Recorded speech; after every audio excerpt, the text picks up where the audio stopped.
economic stagnation, mass illegal immigration, rising crime, and cultural collapse is to spend 10 million euros of taxpayer money promoting fake history. Not the usual fake history either, where a nation tries to puff up its own past. No, the EU is funding a kind of revisionism that actively undermines Europe's cultural confidence. History rewritten in the name of diversity. The same diversity that's tearing the continent apart. This program is called the European Quran, and its main goal is to convince Europeans that Islam and the Quran were foundational to European civilization. The project proudly claims it will, quote, challenge traditional ideas about the Quran and European identity. How? With exhibitions, conferences, and glossy books. In other words, a propaganda blitz funded by Brussels. Because apparently there is no better use of 10 million euros than teaching Europeans that the Quran was never a foreign invader's manual, but a misunderstood spiritual sibling of Europe's own traditions. According to the European Quran's website, the project covers the years 1150 to 1850 and includes everything from Spain to Hungary.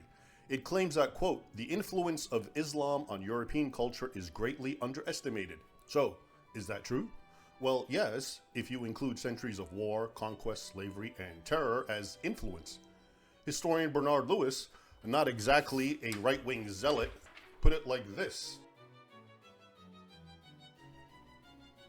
In one of his books, he wrote, quote, we tend nowadays to forget that for approximately 1,000 years, from the advent of Islam in the 7th century until the Second Siege of Vienna in 1683, Christian Europe was under constant threat from Islam. The double threat of conquest and conversion. Most of the new Muslim domains were wrested from Christendom. Syria, Palestine, Egypt, and North Africa were all Christian countries, no less, indeed rather more, than Spain and Sicily. All this left a deep sense of loss and a deep fear. Another historian, Franco Cardini, puts it even more bluntly in his aptly titled book, Europe and Islam. He writes, quote, if we ask ourselves how and when the modern notion of Europe and the European identity was born, we realize the extent to which Islam was a factor, albeit a negative one, in its creation. Repeated Muslim aggression against Europe was a violent midwife to Europe. So yes, Islam influenced Europe, but not by inspiring Renaissance art or Enlightenment ideas. It influenced Europe by trying to destroy it. But the European Quran program doesn't seem to care about that distinction. It sees no difference between influence and intrusion, between contribution and conquest. What Islam brought to Europe was a religious system that, from its founding text, the Quran, gave non-Muslims 3 options: convert, submit, or die. See Quran 929 and 95 and others. That's not cultural fusion, that's theological warfare. But now, courtesy of the EU's largesse, we're told that the Quran, once rightly viewed by Christian Europe as the ideological manual behind jihad and conquest, was actually an integral part of European identity all along.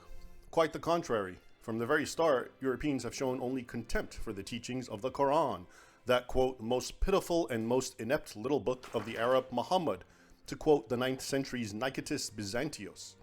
After studying Islam's holy book, he concluded that it is, quote, full of blasphemies against the Most High, with all its ugly and vulgar filth, particularly its claim that heaven amounted to a, quote, sexual brothel. He wasn't alone.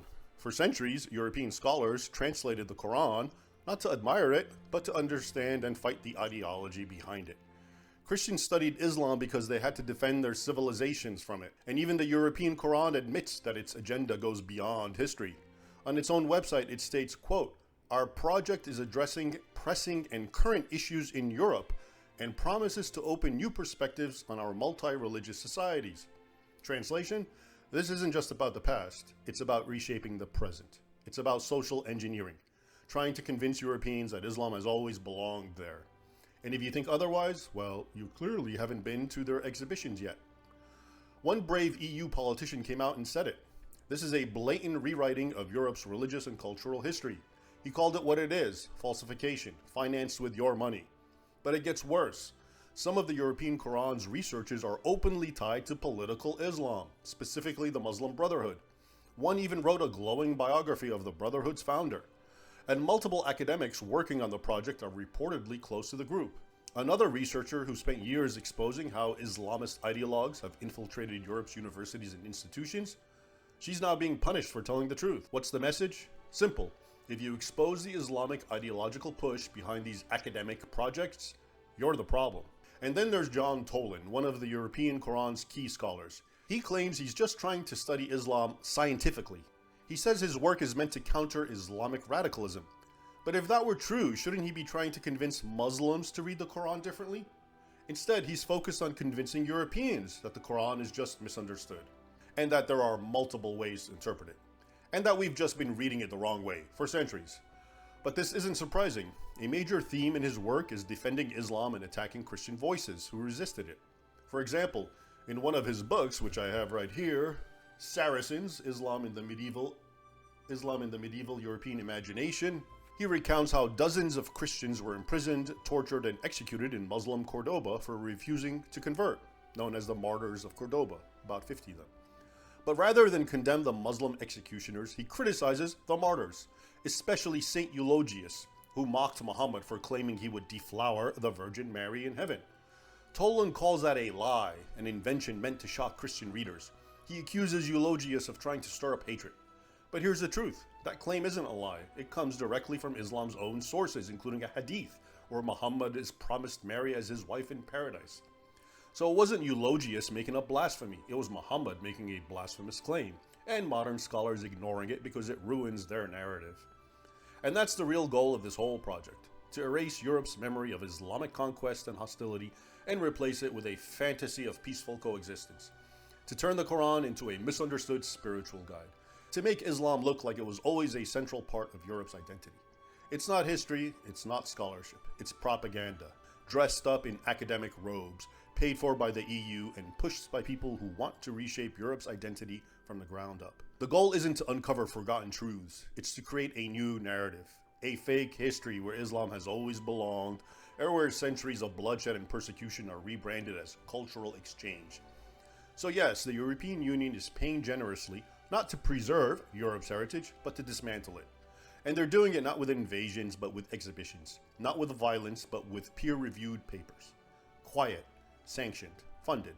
If that feels like a betrayal, that's because it is. And the real question is, how many more blatant betrayals will it take before Europe wakes up and pushes back?